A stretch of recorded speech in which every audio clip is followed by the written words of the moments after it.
Now, breaking news coming into us, and Apple is taking the unprecedented step of removing its highest level data security tool from customers in the UK. Now, viewers might remember in the last couple of weeks we covered this story after the UK government demanded access to user data, and we explained that possibly it would lead to Apple taking this step of moving its highest level data security tool. This is called Advanced Data Protection. Let's find out a little bit more about this story and go to our senior technology reporter, Graham Fraser, who's in Glasgow. First of all, explain for us what this data security tool does. Well, as you say, this tool is called Advanced Data Protection. It's an opt-in service for Apple customers. It applies end-to-end encryption on all their photos and documents if they wanted to.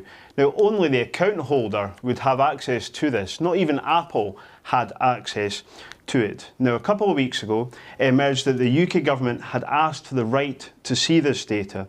This was served under the Home Office under an act which was compelling firms to provide information to law enforcement agencies. At that time, Apple did not comment, but they have consistently said that they will not allow so-called backdoors to their encryption services, because that could allow so-called bad actors, namely hackers, to also find a way in.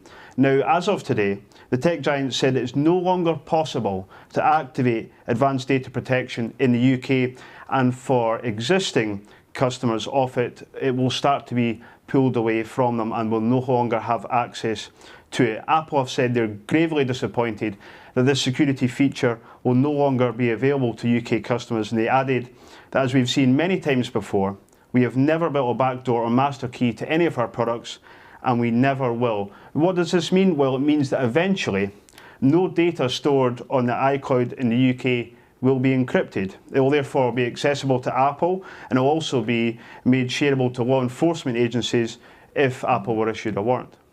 Has there been any response yet from the government, Graham? And what do you think this means for Apple's business here in the UK?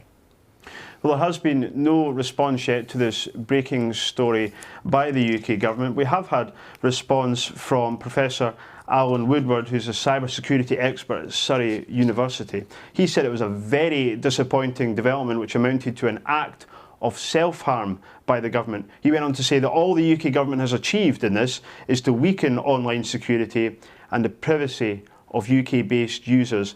And he added that it was naive of the UK government to think that it could tell a US